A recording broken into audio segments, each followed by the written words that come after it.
തല്ലിക്കൊന്നല്ല കേട്ടോ, കൊതുകിനെ തല്ലിക്കൊന്നാണേ. കൊച്ചിന്റെ കാലില് മോസ്റ്റ് കൊതുക്. ചോര കുടിച്ചു ഗായ്സ്. അപ്പൊ നമ്മുടെ ഒരുപാട് ചാമ്പയിൽ ഒത്തിരി ചാമ്പയ്ക്ക ഉണ്ടായിട്ടുണ്ട് കേട്ടോ. ഒന്ന് സാഷ്ടാംഗിച്ചതാ ചാമ്പ ഇവിടെ ഉണ്ടായിരുന്നു കേട്ടോ. ഒരു മുട്ടത്തലയിൽ അതിന്റെ മുട്ട പോലെ ആക്കി വെച്ചിട്ട് പോയി ഇവിടുത്തെ ചാമ്പ. അത് അതിന്റെ പൊടി പോലും ഇല്ല ഇപ്പൊ ഇവിടെ. എനിക്ക് നല്ല ദേഷ്യം വരുന്നുണ്ട്. ഇറ്റാച്ചി കൊണ്ട് അവന്റെ തല കളഞ്ഞ പോലെ അവൻ കളഞ്ഞത് ചാമ്പയാണ്. അതെ ഗൈസ്, മോസ്റ്റ് ചാമ്പയ്ക്കാണ് ഗൈസ്.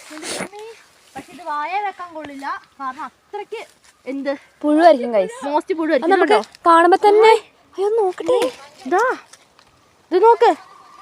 ആ വരാം, കാണുമ്പോ തന്നെ അറിയണല്ലേ വൈറ്റ് കളറിൽ ഇങ്ങനെ ഇരിക്കുന്നത് നോക്ക്. പക്ഷെ ഇത് മോസ്റ്റ് വലുതാണേ, അതാണ് ഞാൻ പറിക്കാം. നല്ല മണം. ഇതിൽ ഉപ്പും കൂട്ടി ഒരു പിടുത്തം പിടിച്ചോണ്ടല്ലോ, പുഴു കൊണ്ടല്ലോ കുഴപ്പമില്ല. പുഴുവിനൊക്കെ നല്ല നോൺ വെജ് ആയിട്ടുണ്ട്.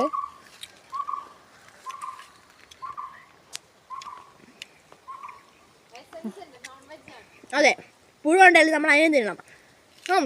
അയ്യോ ഞാൻ കുളിച്ചല്ലോ ചാമ്പയ്ക്കയും കൊണ്ട്. ജ്യൂസ് ആക്കടല്ലേ കുഞ്ഞാച്ചി കടിച്ചു വന്നോളും. അത്രേ ഉള്ളൂ. തുപ്പി തരണോ? നിനക്ക് വേണോ? വേണോ? വാവ്, പുഴുവിന്റെ ഹോൾസ് ഉള്ളു, പക്ഷെ പുഴുവില്ല. അതാണ് നമുക്ക് തിന്നാം. ഇതൊക്കെ ജ്യൂസ് അടിച്ചോണ്ടല്ലോ ഇന്ന് പോരും.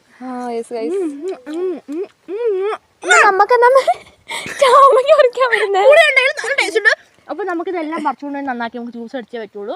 കാരണം നമ്മുടെ പ്രകൃതി നമുക്ക് തരുന്നതാണ്. ഇന്നത്തെ മഴയ്ക്ക് പോകാനുള്ള ഗൈസ് എല്ലാം മഴ പെയ്തോണ്ടാണ് ഗൈസ് മൊത്തം പുഴ